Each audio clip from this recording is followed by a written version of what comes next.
Self-styled Ukraine's President Petro Poroshenko has struck a deal on arms supplies from the United Arab Emirates. The deal was struck with the Crown Prince of Abu Dhabi and Deputy Supreme Commander of the UAE Armed Forces Mohammed bin Zayed bin Sultan Al Nahyan. The UAE supplying weapons to Ukraine could be a part of US covert operation, former US diplomat James Jatras told RT. This discussion in Washington about supplying weapons had been going on for some time. Usually that indicates that some kind of a covert program is already in operation and that we already are supplying some weapons directly, he said. Interesting fact, his deal was struck while the foreign ministers of France, Germany, Russia and Ukraine were meeting in Paris to talk about the eastern Ukraine peace settlement. Official Kiev moves like a trickster during the whole time of its punitive operation against peoples of Donbass.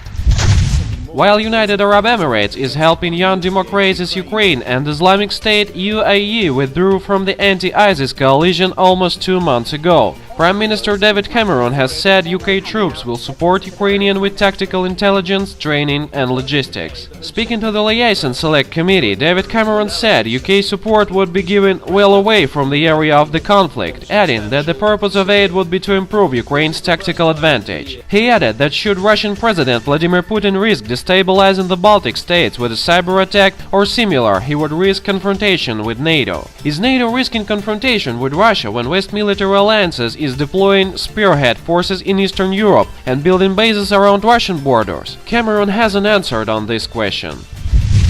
After losing the 25% of military equipment of the army in Debaltsevo's no pocket, Kiev has found better way to fight People's Army of Donbass. Kiev announced it is joining the information war by creating an online army. It's a great idea because pro-Kiev patriots were always good in posting about epic Ukrainian victories against hordes of Russian space marines in Facebook. The Information Policy Ministry of failed state Ukraine entered into its first controversy. It has reportedly called on bloggers to create accounts to spread information useful to Kiev. The ministry has begun accepting applications from people wanting to join in the online army. Once users are registered, they reportedly receive instructions on how to proceed. One of the users published the first set of instructions he allegedly received from the Internet Army headquarters. The task outline is to create as many fake accounts on social media as possible without raising suspicion. The instructions explain that it is preferable to set up a new email account that uses a Western server. It also advises to set up a new Twitter, Facebook and Vkontakte accounts. It's the Russian equivalent of Facebook.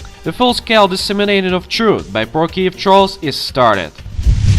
The Chicago Police Department is operating an off-the-books interrogation compound that lawyers say it's the domestic equivalent of a CIA black site. According to The Guardian, the secretive building known as Human Square is reportedly surrounded by armored tanks and heavily militarized police. Inside, anyone from political activists to suspect criminals are held for hours without access to the outside world or legal representation. Anthony Hill, a criminal defense lawyer, speak with the Business Insider, called the mysterious site a black hole, where people are essentially disappeared. Suspected criminals are just picked up and thrown into the black of unmarked cars by police officers wielding assault rifles and wearing bulletproof vests, Hill said.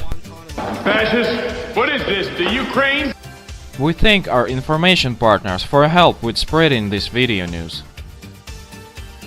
Thanks for watching. Subscribe to our YouTube channel to receive up-to-date news on situation in Ukraine.